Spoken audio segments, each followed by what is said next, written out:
You are listening to Veggie Doctor Radio, and this is episode number 277.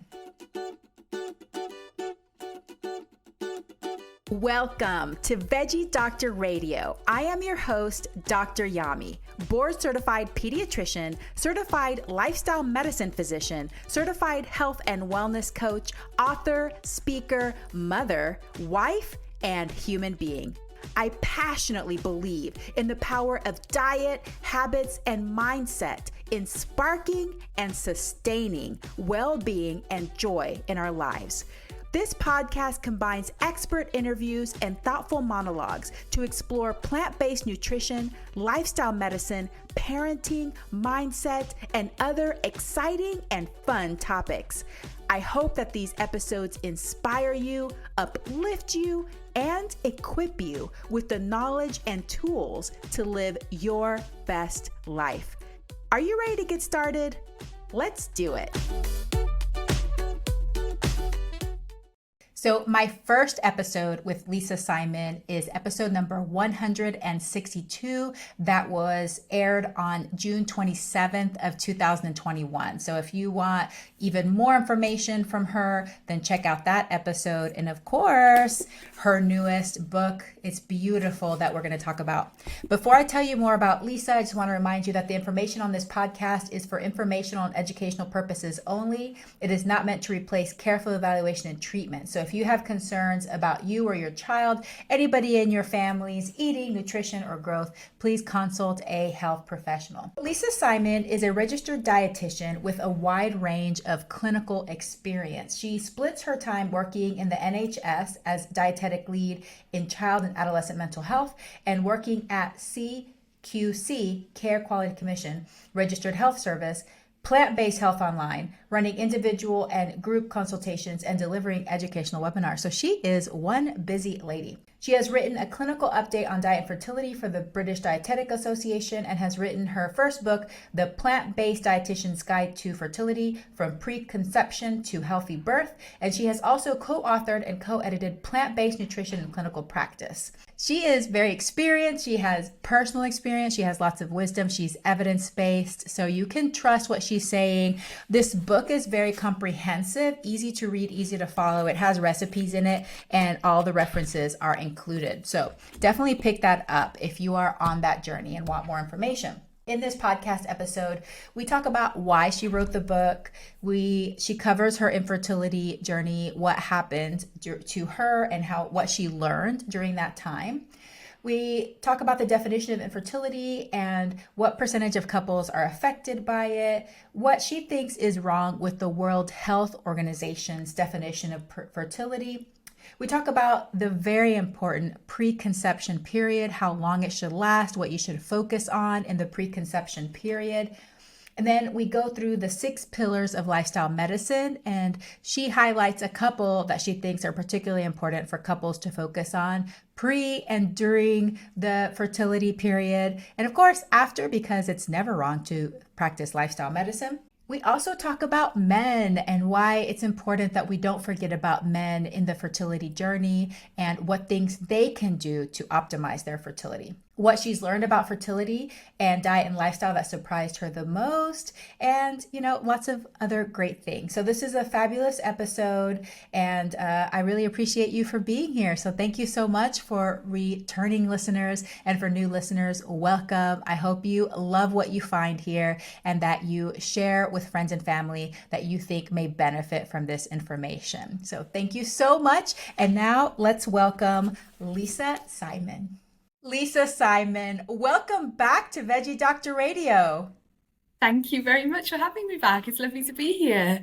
Well, I'm so excited to have you back, and it's such a good reason to have you back because you've written a book, The Plant-Based Dietitian's Guide to Fertility. It's so beautiful too. I just love this cover. Look, it matches me as well. It really does. So, coordinated. So let's start with, why did you write this book? Oh, it all stems back from my own infertility issues when my husband and I were trying to conceive our youngest. So we have a son who's 14, and I hadn't really suffered any problems conceiving him. So I didn't think we'd struggle with our youngest, but we did.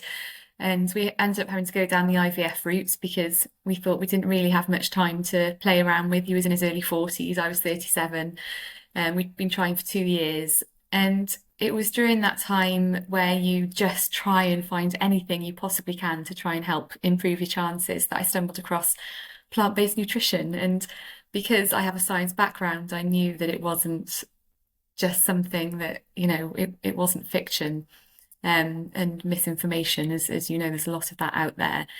And the more I read, the more I thought there is really something here.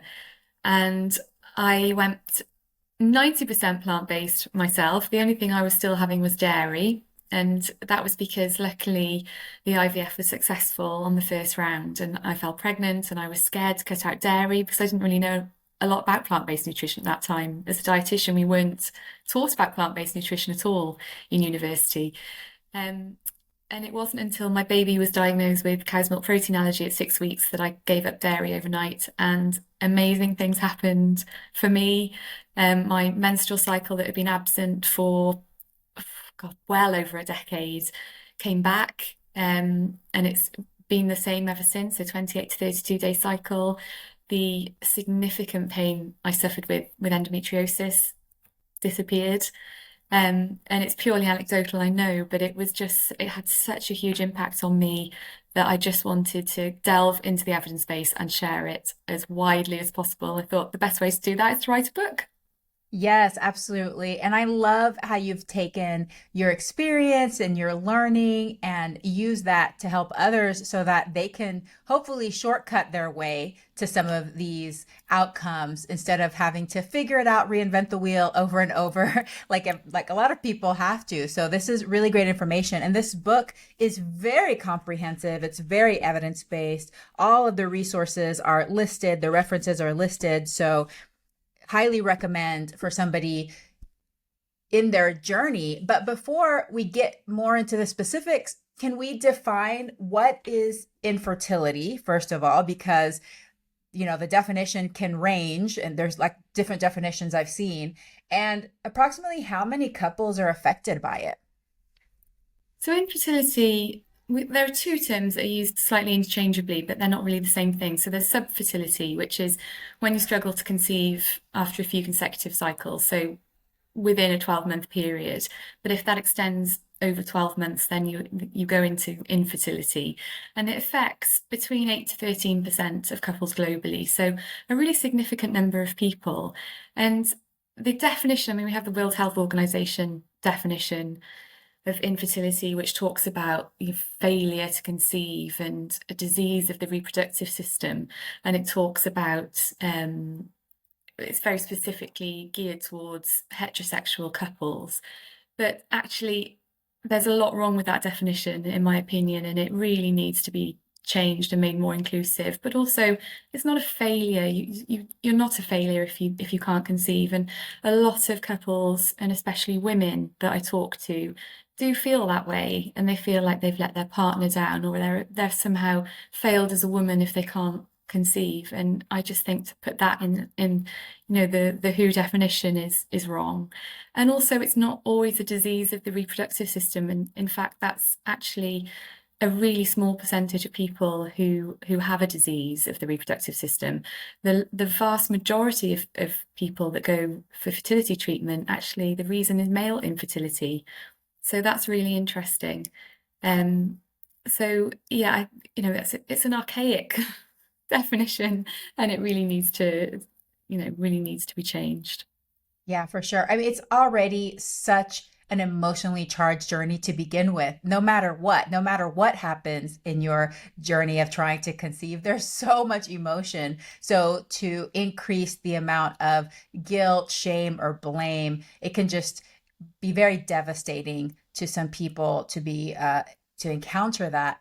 But isn't it true also that there's a significant number of people that we can't even find a specific reason why they're not able to conceive? Like, you could do all kinds of testing, but sometimes there's no one thing to point at.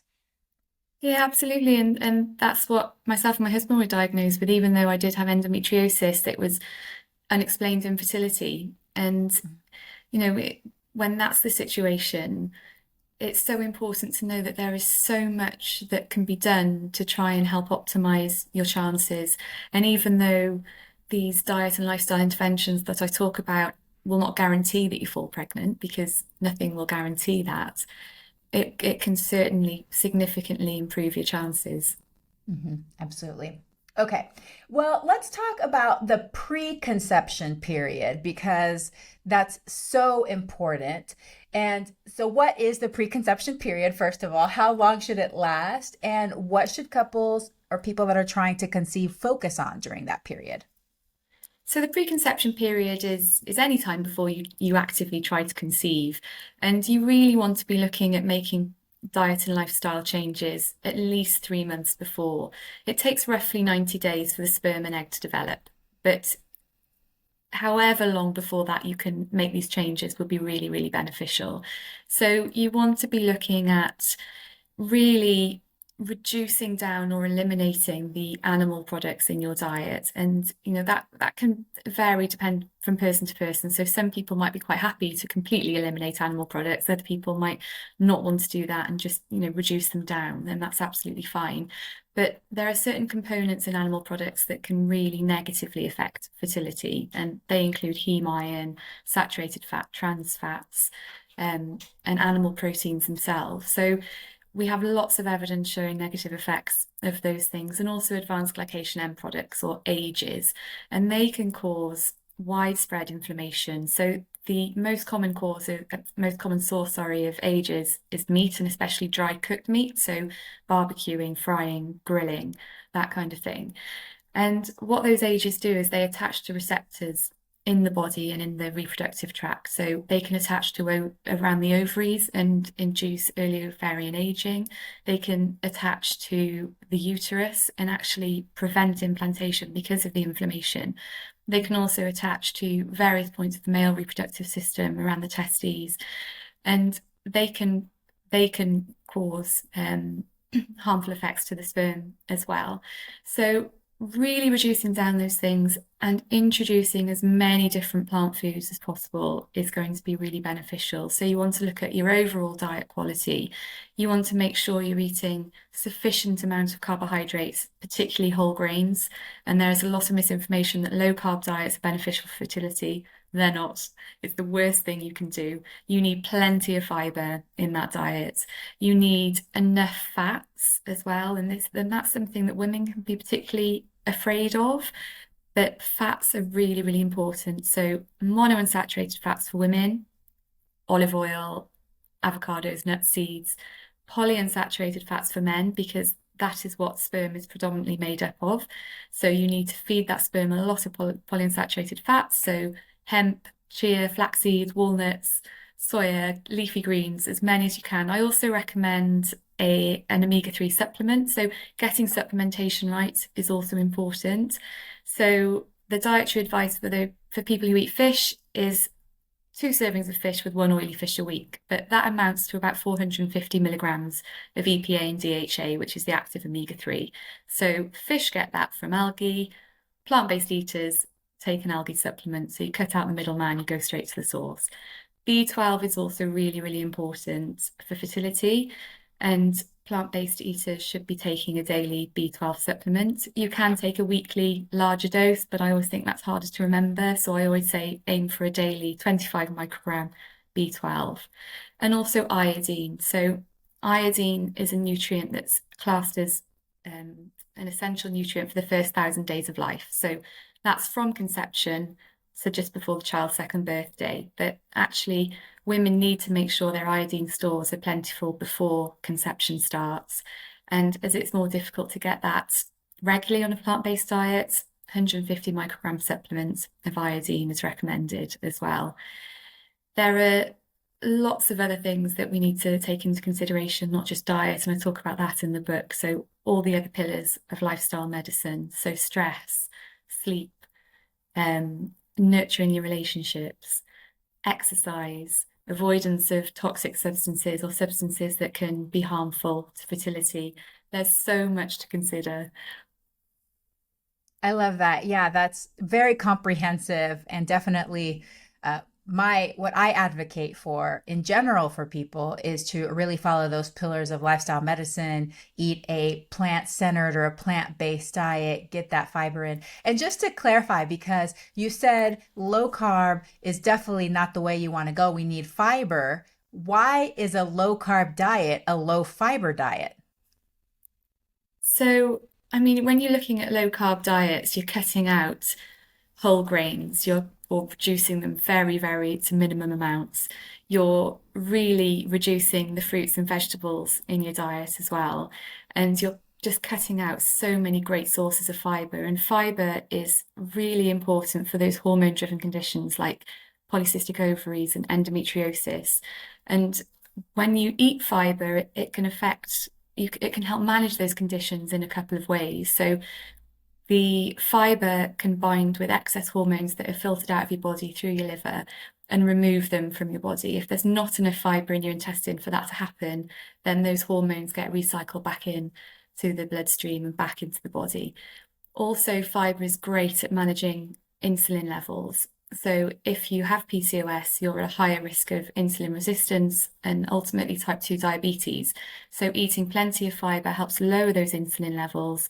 If you have higher insulin levels, you produce more estrogen, more endometrial cells, and all those conditions can be much harder to manage. So fiber is super, super important. And having a source of carbohydrates, especially whole grains, fruits, vegetables, with every meal is going to help you on your way significantly. Yes. And just to clarify, because I really do think there's confusion about this, fiber only comes from plants. There is no Absolutely. fiber in an animal products. And I actually heard an expert the other day who wasn't a plant-based expert, obviously, but they were just like, animal products are very low in fiber. And I was like, no, they're not low in fiber. They have zero fiber. There's no fiber. It's not part of muscle. Fiber is I not part of know, it's muscle. it's So amazing, isn't it? so anyway, just to clarify, if you're just eating a bunch of animal products and a lot of processed, ultra processed foods, your diet is very, very low in fiber, which is, I think, one of the biggest deficiencies we have in our diet is fiber deficiency. So in order to get more fiber, you have to eat more plants. So by definition, once you start eating more plants, which are a combination of all the macronutrients. So whole plants have carbohydrates, they have protein, they have fats in different percentages. They also all have fiber. So once you start eating plants, yes, your carbohydrate intake is going to go up, but it's also going to come packaged along with that fiber and healthy fats that are part of the plant. So thank you so much for Absolutely. indulging me in that discussion. Okay, I want to go back to the six pillars and talk about that a little bit more. But before we do that, let's talk about men. You mentioned male infertility earlier. Why is it important that we not forget about men, their health, and their fertility status? I think men are often overlooked in the fertility conversation. The focus tends to be very much on the female, and while that's fine, men contribute 50% to a pregnancy. So it's really, really important to get them involved in the discussion of diet and lifestyle changes as well. And I think men are more reluctant to talk about infertility. I think they see that their masculinity has been challenge, that they do feel less of a man if they're struggling to conceive. And I think it really needs to be normalized and to say that, there's absolutely nothing to be ashamed of. It's something that needs to be just talked about and the conversation opened up. So there's so many things that men can do as well, and so many nutrients in plant foods that can positively affect male fertility. So I always encourage male partners to attend at least the first consultation with me so that we can have a chat as well, and they can, because it shouldn't just all be on the woman either. The male partner, if there is one, should be there to support them through that journey as well. That are happening to men, they're just having low sperm counts or their sperm quality is being affected. What are the things that diet can help with? So diet can help with so many things with sperm quality. So the count, the motility, the shape, It's just incredible. The more I read, the more I think that food is just the power of food is just absolutely amazing. Um, and food and nutrients can they don't just help with egg and sperm quality either. They can help with IVF outcomes. They can help increase endometrial thickness. They can help aid implantation. It's just it blows my mind every time I read a new paper. So culturally, in our westernized cultures, a lot Mhm. of people think that to be manly, to have the strong muscles, to be big, to be masculine, you have to eat a lot of meat. But what Yeah. you're saying is that there's things, the heme iron, saturated fat, trans fats, those are all naturally present in meat. So talk a little bit more about that. Exactly. And it is seen as a very manly thing to eat a lot of meat, but actually, and I think men are really, really worried, and they will say to me, "How will I get my protein if I go on a plant-based diet?" Especially men who work out a lot and go to the gym and lift heavy weights. But actually, I always explain to them there is protein in all plants, just in various quantities. There are all nine essential amino acids in plants, just in varying quantities. So you can really easily meet your protein needs on a plant-based diet. And you just have to look at all the plant-based bodybuilders and strongmen out there to see that that's the case. Um, so, things like tofu, and I think men are also quite worried, a lot of them, about eating soya or soy because they think that it's going to affect their testosterone levels and make them less manly and have a really negative effect on their fertility. But actually, we know from a lot of data that soya is completely safe to eat, and I always recommend 2 to 3 servings a day. And it doesn't have any negative effects on fertility or testosterone, and actually has been shown to improve fertility outcomes when women eat regular soy who are going through fertility treatment. And I know this isn't about fertility, but it is a man topic, which is prostate cancer. So we know that when men are eating more soy, especially whole forms of soy, it decreases the risk of prostate cancer as well. So I agree. Men shouldn't be afraid of soy. In fact, it's something that could benefit their health in a variety of ways. Okay, Absolutely. And let's go back through the 6 pillars, the lifestyle medicine pillars, and maybe pick out a few of your favorites of things that you work with couples on or things that you would advise couples to start practicing or focus on their fertility journey. I think a major one is stress for sure, because we have such stressful lives these days. Everyone is always on the go. We can't just sit and be quiet and calm. We're watching TV or we're on our phones or on our tablets and we're racing around, and just no one can just relax anymore. But it's very unhelpful when it comes to advising patients to just say, well, just relax or don't get stressed. Everything will be fine. Well, it won't be. And telling someone to relax who's stressed is just going to make them more stressed. So I put a lot of focus in that chapter of my book on how to practically manage stress levels. And I share things that really helped me when I was going through fertility treatment.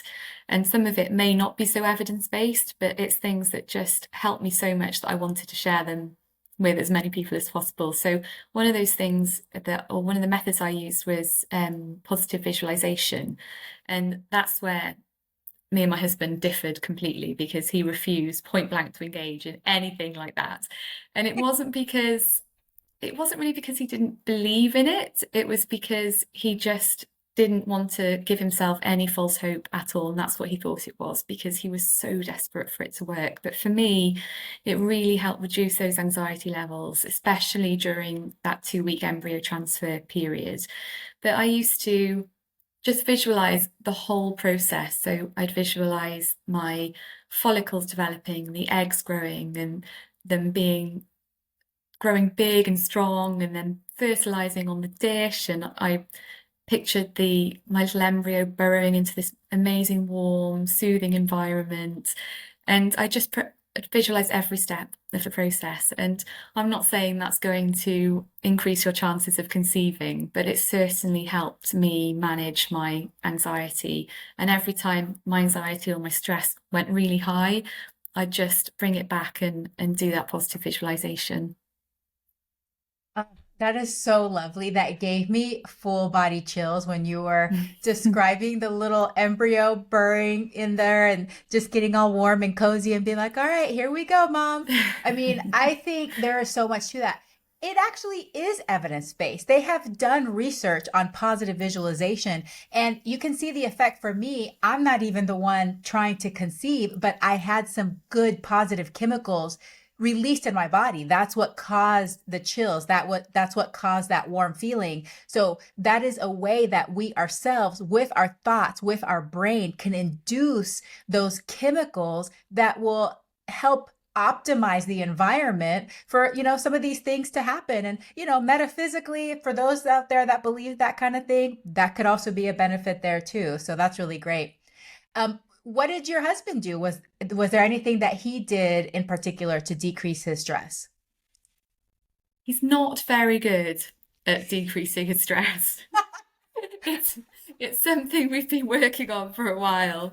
He, bless him, he just shut himself off. He just couldn't cope. Oh, He couldn't cope with it. He was just so desperate for it to work that he was yeah, he almost went the other way. But that's something I discuss in my book as well, is how to support each other. So that's another yes. pillar, nurturing your relationships, because we both approached it very differently.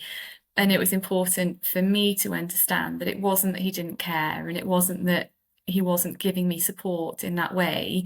It was just that he was in his own, he was coping in his own way. And I think that keeping those lines of communication open is so important, and doing things as well to distract yourself from that fertility journey that you're on, and remembering who you were before you started trying to conceive, because it's such a stressful process. And I found that going on date nights where we didn't talk about fertility, and if the conversation ever veered back towards fertility, we'd shut it down and talk about something else, and do things that distracted you. So rather than going out for dinner where it'd be too easy to just sit there and talk about things, we go out and do activities where we could focus on something else. And I think that's really important. I love that. And I love how you're so honest and transparent about it, because it's true. Everybody is on their own journey when it comes to managing thoughts and feelings and coping with overwhelming emotions. For those people that are just like, some of these techniques like meditation, it's too woo for me. I'm not like that. Even breathing deeply, like sitting down for 5 minutes and doing deep breathing, or getting on an app or even on YouTube and doing a guided relaxation, journaling, walking in nature quietly. Any of those things will decrease, that cortisol, help bring down those stress chemicals, whatever it is that each person aligns with and they feel comfortable with. I think decreasing stress in general is so important. And I was just kind of smiling whenever you talked about how busy we are and how stressed we are and how we try to do things. And I am very type A, as you might know, and I'm like super goal driven, goal oriented. And this morning, as I was doing my speed walking on the treadmill while I was listening to my, hype music, I'm like, gosh, I'm so irritated that I can't listen to my favorite music, walk, and do some kind of educational video at the same time. I was like, I need to cram in as much as I can. And then I was like, chill out, just enjoy your walk and the music. That's enough. It's like we have to remind ourselves, because we get into that mode of like, how can we cram in as much as possible and do everything at once? But that's increasing our stress levels, and we have to slow down, be present, just take it one step at a time, because we're going to get more enjoyment out of life that way anyway. Exactly. Is there another pillar you wanted to discuss before I move on? Well, exercise is a good one as well, because I think, and that ties into the whole stress thing as well, because I think I was really guilty of doing this. I didn't feel like I exercised unless it was high intensity and I sweated and I felt all those endorphins rushed through me. But then actually, a few hours later, I was lying on the sofa, absolutely exhausted, feeling completely drained. So I think movement is really important. Incorporating movement every day into your daily routines is important. It doesn't have to be active exercise. And if you're doing high intensity exercise, you might want to consider just taking it down a notch and incorporating some low intensity exercise in there as well.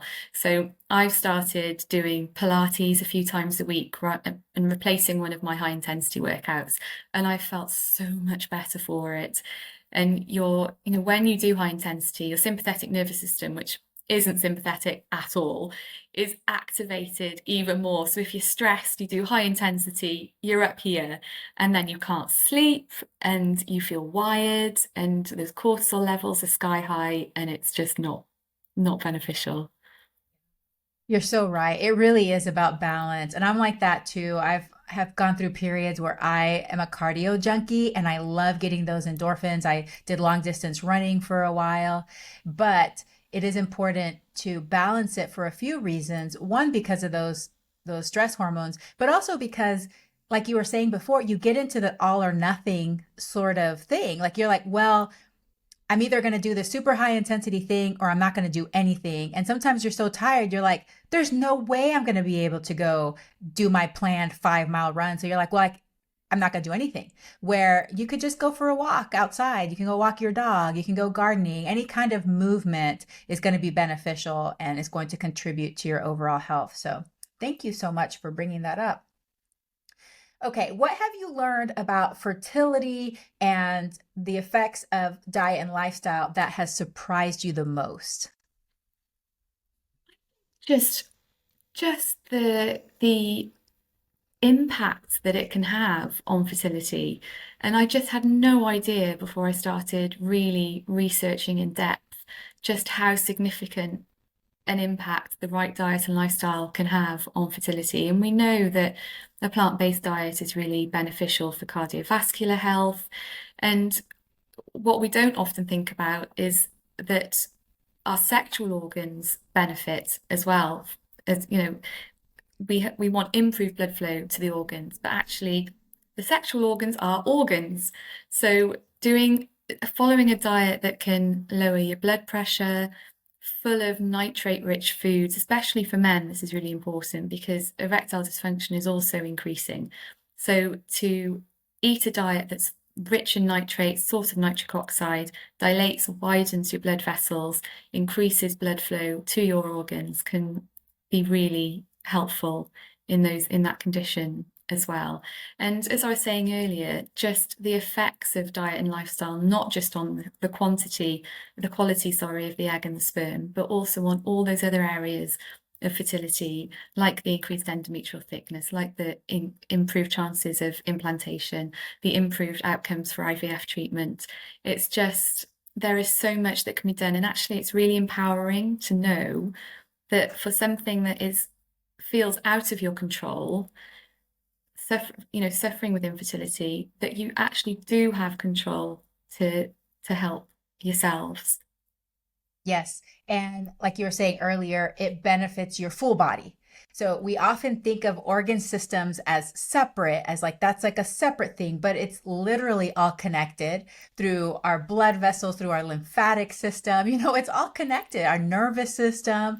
And so Yeah. whatever we do to help our cardiovascular system is helping our, sexual organs as well. So, and then getting that metabolism, our metabolic function regulated. So decreasing our risk of diabetes and those kinds of things, regulating that blood sugar is also going to be beneficial. So that is so important.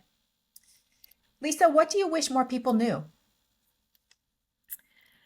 I guess I just wish that they knew that there was so much that can be done. I think a lot of people feel very hopeless when it comes to infertility and trying to conceive, and they may have gone to a lot of different people and had a lot of different advice.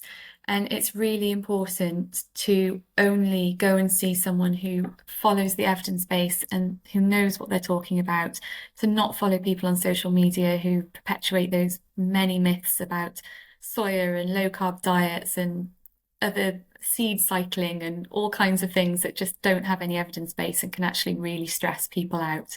So if you're, you wouldn't go and see a plumber to go and have heart surgery. So only see someone who really, really follows the evidence base and is a registered professional.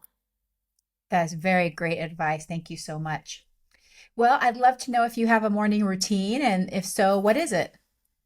Well, I have a 4-year-old, so He is your morning routine. here's my morning routine. But you know what? Recently, we have this amazing little routine that we do together. So I'm not very good at getting out of bed in the morning and just going. I need some time to just gather my thoughts and just relax for 5 minutes. So he now comes into bed with me when he wakes up. And he knows that I'll go downstairs, make a cup of tea, come back up, and we'll lie in bed together. I'll have my cup of tea. He'll just yabber away about something, his dream or something he's done in school the day before. And it's just really, really lovely. And I love that part of my day because I get up so early and I work full time in the NHS and I have to go up the motorway to get to work. And I'm always dashing around. So it's just, we spend 20 minutes together. I don't mind getting up a bit earlier for it. And I just really value that time. That is so beautiful. And I love how you're being deliberate about savoring it. I'm sure you've heard this from other moms, but my children are now 13 and 18. My oldest one is graduating in less than a month from high school and moving on to college or university. And wow, I'm like, whoa, if I could turn back the clock and just re-experience some of those times. Because I've always been type A since like I was born. So I've always tried to cram as much stuff in. And I say I have enjoyed my children's lives. And I feel like I've definitely done the best I could with what I had at the time. But it really does go by fast. So it's So not, you fast. never know. Like you always, they say you always remember the first. You're always anticipating, you know, a first is coming, but you never realize when it's going to be the last. Like you'll never know when that last time he wants to come in bed with you will be. And it I always happens know. before you know it. I hate to end on a Debbie Downer, but really what I'm saying is savor it. So I'm glad that you're taking time to be deliberate about that. All right, Lisa.